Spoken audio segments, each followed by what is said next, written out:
Continuamos con el programa. Vamos a seguir hablando, diré, sobre este tema que ha generado tanta polémica, la campaña Con mis hijos no te metas. Y para eso estamos ahora con el psicólogo Nicolás Palomino. Él es magíster en salud sexual y reproductiva y tiene, cargos importantes en relación a esta condición que tiene dentro del Colegio de Psicólogos. A ver si nos da algunas luces sobre todo para los padres que tienen una legítima preocupación ante una serie de versiones que ha degenerado realmente en un ataque, en una campaña de ataques y de insultos, más que hablar del tema de fondo que es, creo yo, la educación sexual de los niños en el Perú. Así es. Yo quisiera preguntar, en primer lugar, si obviamente no hay esta tradición de educación sexual. De hecho, de repente gente de mi generación nunca hemos escuchado hablar en el colegio. ¿Por qué es bueno hablar de sexo a los niños? ¿O es malo? ¿O no hay que hacerlo? ¿O hay que dejarles a los padres que lo hagan como algunos reclaman? Mira, lo importante es reconocer primeramente que la educación sexual, que debe empezar por una información sexual y después una educación sexual, es una tarea exclusivamente de los padres, es una obligación, diríamos, de los padres, porque son los papás los que deben educar a sus hijos, definitivamente. Pero ¿qué pasa en la realidad? No lo hacen. No lo hacen, ¿no? Hay mucho tabú, vergüenza. Ni siquiera un 25% de papás o 20% de papás en nuestra ciudad o en el Perú dan información sexual a sus padres, a sus hijos, ¿no? Entonces hay una carencia absoluta y frente a esa carencia el Estado se tiene que ver obligado a dar educación sexual y hay una norma, digamos, en educación para dar educación sexual e información, más que educación e información sexual a todos los alumnos, ¿no? Es una norma, es una especie de política pública, ¿no?, para dar educación sexual. Por ejemplo, nuestra sociedad, ¿qué problemas padece que son consecuencia justamente de esta estigmatización de todo lo sexual? Mira, como te digo, en terapia yo puedo darme cuenta de los efectos de esta falta o ausencia. Te cuento de un caso de un muchacho que tenía problemas de erección, disfunción eréctil. Me decía, yo vivía en un hogar muy religioso, mis papás jamás hablaron de sexo ni sexualidad, yo pensé que esa parte no existía para mí, pero de repente tuve que descubrirla cuando una empleada mía comenzó a acariciar mi pene, ¿no?, a masturbarme prácticamente. Eso ya no se llama masturbación, es estimulación heterosexual, pero me sentía mal porque nunca había sentido algo tan tremendo que me conmovía, me decía él, y a consecuencia de eso, después de que la chica se fue, ¿no?, se quedó muy turbado por ese tipo de situaciones y cuando él empezó a masturbarse en la adolescencia, se daba cuenta que no tenía erecciones. Y cuando tuvo su primer coito, igualito, no pudo tener erecciones, ¿no?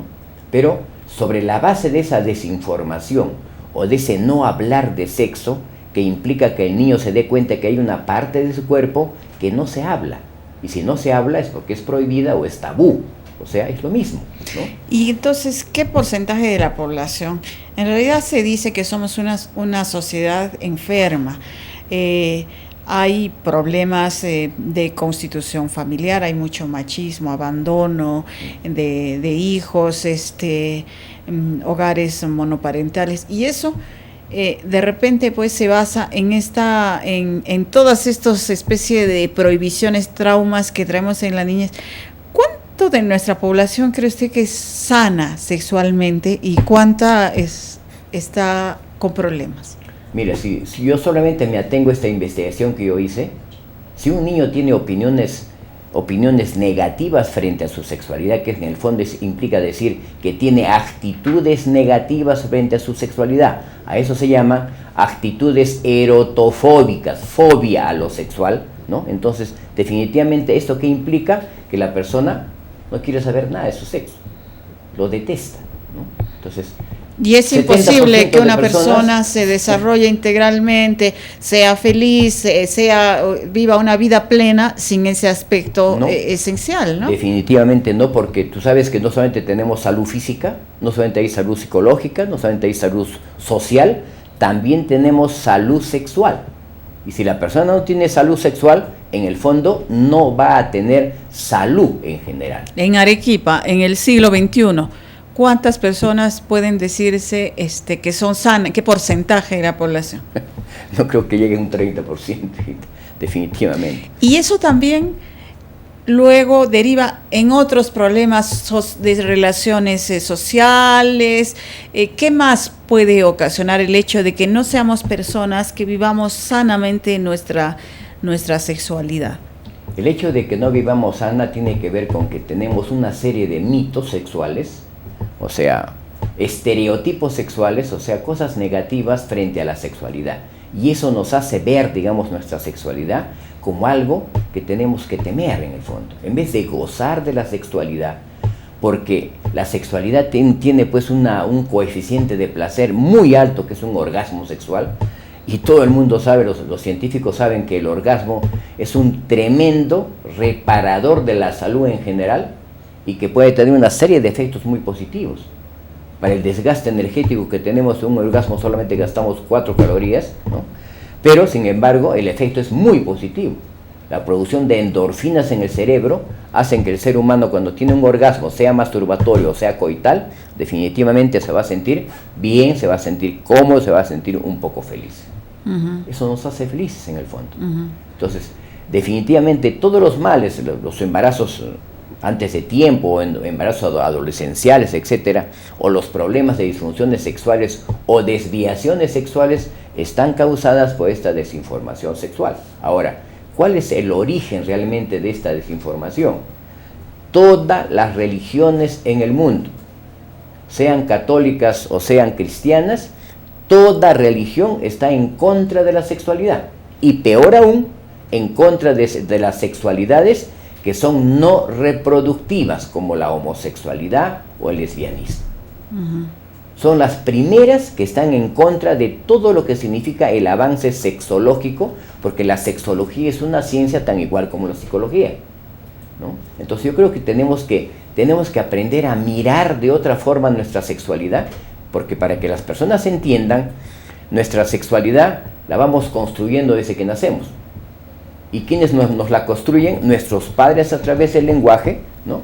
Ajá. Y de allí aparece pues lo que se llama... ¿Y cómo le respondería usted a quienes podrían decir, escuchándolo, si todas las religiones en el mundo lo ven así, es porque pues realmente debe estar en contra de Dios, ¿no? De los dictados divinos? Además está diciendo, hay que disfrutar de nuestra sexualidad. Allá este señor nos quiere llevar a la promiscuidad, ¿no? Y eso le quieren enseñar a nuestros hijos. Esa sería un cuestionamiento. ¿Usted qué responde? Yo diría que no, definitivamente. No, yo creo que tenemos que mirar, por eso para que podamos entender, tenemos que entender primero que el sexo, o sea, el sistema sexual, el elemento biológico, nuestros órganos sexuales, que forman parte del sistema sexual, son parte de nuestro sistema corporal. Sistema digestivo, sistema nervioso, sistema sexual. Las orientaciones de la sexualidad o las orientaciones del deseo sexual empiezan a formarse a partir de los 4 años de edad. Es un camino de esta forma y en este lado hay otro camino paralelo a ese, que es el género y todo el desarrollo del género. A veces hay esto, pero rara vez, no siempre. No hay una conexión entre las dos. Entonces, cuando el papá, digamos, nota que su hijito tiene cierto tipo de comportamientos que no se va a dar en todos los niños homosexuales ni en las niñas lesbianas. No se van a solamente un 15%. Explícitos. Claro. El afeminamiento de los niños solamente que van a ser homosexuales solo se da en el 15%. O sea, hay un 85% de personas que no van a detectar uno. Perfectamente. Yo hace poco he tenido... Pero además eso no se puede cambiar, eso para los padres. Los padres no, que lo llevan al psicólogo, al médico, a la bruja. 4 años, 5 años, 6 años, 7 años, 8 años, 9 años, 10 años, 11 años que aparece ya, o sea, eclosiona, sale a la conciencia de lo que estaba formándose inconscientemente. la presión y la fuerza de las hormonas sexuales, la testosterona, hace que se haga consciente esto. ¿Y cómo aparece? Como que yo siento atracción por algo. Y entonces, ¿qué deben hacer? ¿Deben alentarlo, no? ¿Deben hacerlo sentir bien? ¿Deben hablarle del tema? ¿Qué es lo que debe hacer un padre? Mira, ¿qué hacemos los psicólogos cuando las chicas nos consultan? Yo trabajo en universidades y chicas, sobre todo, hay muchas chicas lesbianas ahora que lo dicen, ¿no? Que recién doctor, están claro, comenzando. ¿no? Entonces, Ajá. doctor, yo quiero contarle, me dicen, ¿sabe usted que yo soy lesbiana? Y le digo, ¿y cuál es el problema que seas lesbiana? Es que yo quería decirle porque a veces tengo algunas dudas. Yo siento que me gustan las chicas, pero a veces veo un chico muy simpático y también me gusta. Mira, hijita, le digo, tu identidad de género y tu identidad sexual se está formando. De repente hay algunas dudas, pero lo que tú tienes que hacer es tener amigos y tener amigas y ver realmente qué cosa es lo que tú sientes cuando estás con un amigo y cuando estás con una amiga. Tú sola vas a comenzar a ir decantando y ir encontrando tu identidad sexual. Aparentemente tu identidad de género está ahí. ¿Y se los dicen a los padres o por lo general lo esconden? No lo dicen, ¿no? Tiene mucho miedo. Entonces, ¿qué debe hacer Entonces, un padre el que papá, quiere ¿qué debe apoyar hacer? a su hijo? Definitivamente lo mejor que puede hacer un papá es solamente apoyar a su hijo, porque lo que necesita ese chico homosexual o chica lesbiana es el apoyo de sus padres, que la quieran como es y por lo que es, hija y tiene padres. O sea, yo como padre tengo que querer a mi hijo, sea flojo, blanco, negro, o saque 20 o saque 10, porque es mi hijo, lo quiero porque es parte de mí, debo quererlo por eso, no porque sea homosexual o no lo sea, o porque sea flojo o sea... Además, no quiere decir que el que sea homosexual sea malo. Por supuesto. Quizá para otros, pero a lo mejor es una excelente persona, brillante, buena, solidaria, etcétera, etcétera. Lógico, mira, si nos ponemos solamente a mirar cuánta violencia hay entre homosexuales y cuánta violencia hay entre heterosexuales. Hay más en heterosexuales. Tremenda, hijita, es terrible, eso es tremendo, ¿no? ¿Cuántos violadores son homosexuales y cuántos violadores son heterosexuales? La mayoría son heterosexuales. Entonces, ¿dónde y religiosos y curas. Y por supuesto. ¿No? Entonces, bueno, esas son las cosas que tenemos que mirar. Okay, creo, ¿no? Muy interesante la charla, doctor Palomino. Lamentablemente ya nos hemos excedido mucho el tiempo, así que vamos a tener oportunidad de seguir conversando. Por supuesto. Gracias por venir. Hacemos Hacemos una pausa.